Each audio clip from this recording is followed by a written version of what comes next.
आपल्या सर्वांची आयुष्यात एकच माफक अपेक्षा असते की जे कष्ट आपण करतोय त्या कष्टाचं चीज व्हावं, पैसा घरात राहावा, पैसा टिकावा आणि समाजामध्ये मान सन्मान मिळावा.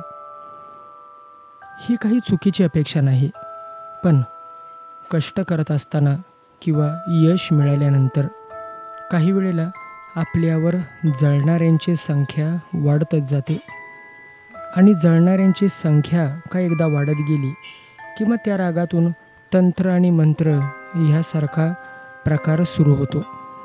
आता जेव्हा आपला अपमान होतो किंवा पैसा हातामध्ये राहत नाही, घरामध्ये पैसा टिकत नाही, अशा वेळेला एक गुप्तपणे उपाय करायचा आहे. तो ह्या व्हिडिओमध्ये तुम्हाला मी सांगतो. गुप्त उपाय यासाठी की तुम्ही जो उपाय करत आहात तो उपाय कोणालाही कळू न देता गुप्तपणे करायचा आहे. घरातल्या देखील व्यक्तींना हा उपाय सांगायचा नाही. आज तुम्हाला ह्या व्हिडिओमध्ये मी सांगतोय. हा उपाय करण्यासाठी तुम्हाला पिंपळाचं पान लागेल, पीठ लागेल आणि साखर लागेल. गव्हाचं पीठ, तांदळाचं पीठ यापैकी कुठलंही एखादं पीठ चालेल आणि साखर तुम्हाला हवी. आता इथे साखर गोड की कमी गोड तो प्रश्न नाही, साखरेसारखी साखर तुम्हाला पाहिजे आहे. आता प्रयोग काय करायचा आहे तो नीट ऐकून घ्या.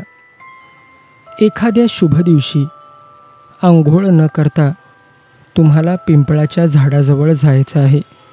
झाडाजवळ जाण्याच्या वेळेला पीठ सोबत घेऊन जायचं आणि ही जी साखर आहे ही साखर सोबत घेऊन जाणे. तिथे गेल्यानंतर पिंपळाच्या झाडाचं एक पान तुम्ही तोडायचं आहे.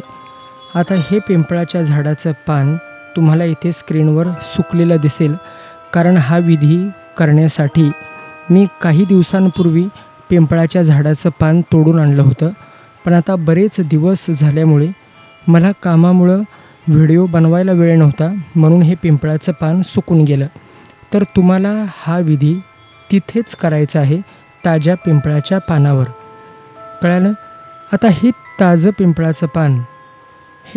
पिंपळाचं पान घेतल्यानंतर तिथं काय करायचं, ह्या पिंपळाच्या पानावर पीठ तिथं ठेवायचं आहे. पिंपळाच्या पानावर तिथं पीठ ठेवा आणि त्यानंतर तिथं सोबत थोडीशी इथं साखर ठेवायची.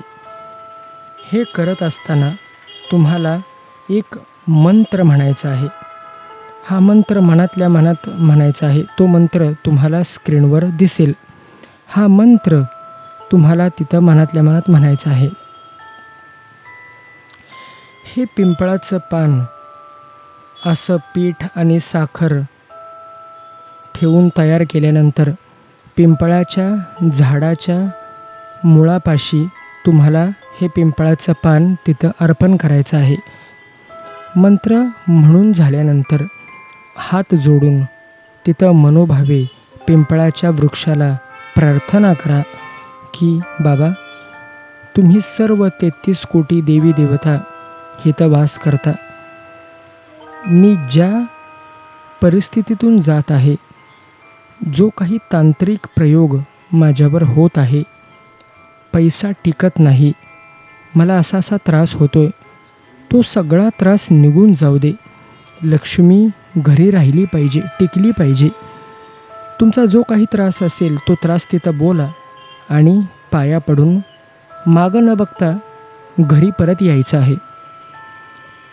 त्याच दिवशी तिन्ही सांजेला संध्याकाळी 6:30 वाजल्यानंतर तुम्ही त्या पिंपळाच्या झाडाजवळ जा आणि ते पिठानं आणि साखरेनं भरलेलं अर्पण केलेलं पान तिथे आहे का ते बघायचं.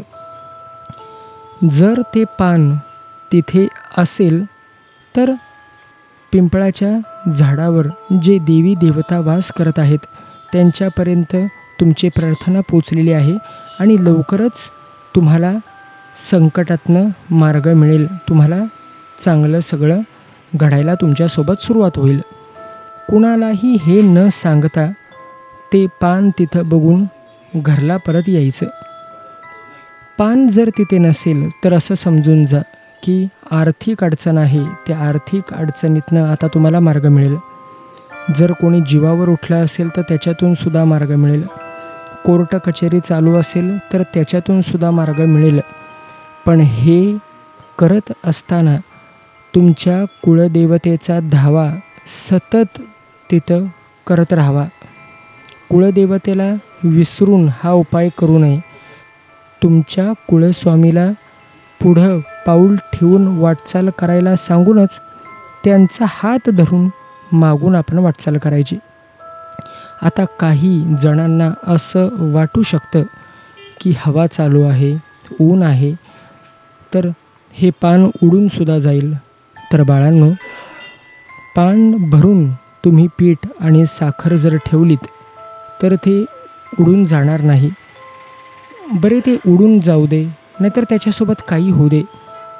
ते पान जर तिथे नसेल तर आपल्याला आयुष्यात पुढं चांगलं घडणार आहे किंवा आपला मार्ग मोकळा होणार आहे असं त्या बाळानं समजून आनंदानं घरी परत यायचं.